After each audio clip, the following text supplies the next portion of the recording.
والصلاة على نبيه أما بعد فأعوذ بالله من الشيطان الرجيم بسم الله الرحمن الرحيم قال الله تبارك وتعالى في القرآن المجيد والفرقان الحميد ويسألونك عن المحيض قل هو أذى فاعتزلوا النساء في المحيض صدق الله العظيم۔ درود پاک پڑھ لیجیے۔ اللہم صلی علی سیدنا و مولانا محمد وعلی آل سیدنا و مولانا محمد وبارک وسلم وصلی علیہ۔ اللہ رب العزت کے فضل و کرم، اس کے رحم و کرم سے ہم احکام شریعت کورس میں شامل ہیں، شریک ہیں۔ طہارت کے مسائل سیکھنے کے لیے ہم یہاں جمع ہیں۔ اللہ پاک ہمیں دین کی سمجھ عطا فرمائے، تفقہ فی الدین، شرف صدر کی دولت سے مالا مال فرمائے۔ انشاءاللہ اللہ کے فضل و کرم سے اسی نشست میں ہم جو ہے حیض، نفاس اور استحاضہ کے متعلق سنیں گے، سیکھیں گے، سمجھیں گے۔ طہارت کے مسائل میں سے یہ بھی ایک مسئلہ ہے حیض و نفاس۔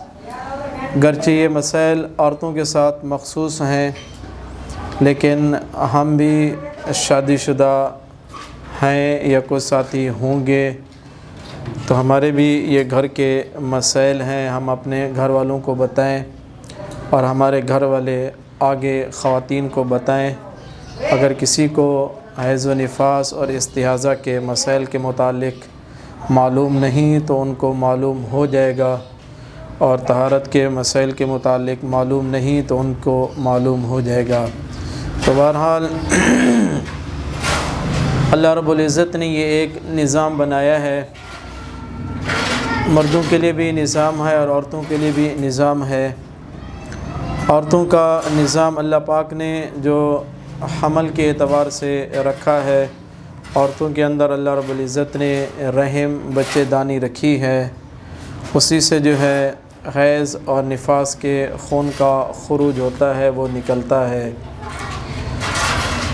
3 قسم کے خون جو ہے وہ عورت کے رحم سے، یعنی انسان کے، عورت کے جو ہے وہ آگے والی شرمگاہ سے نکلتے ہیں۔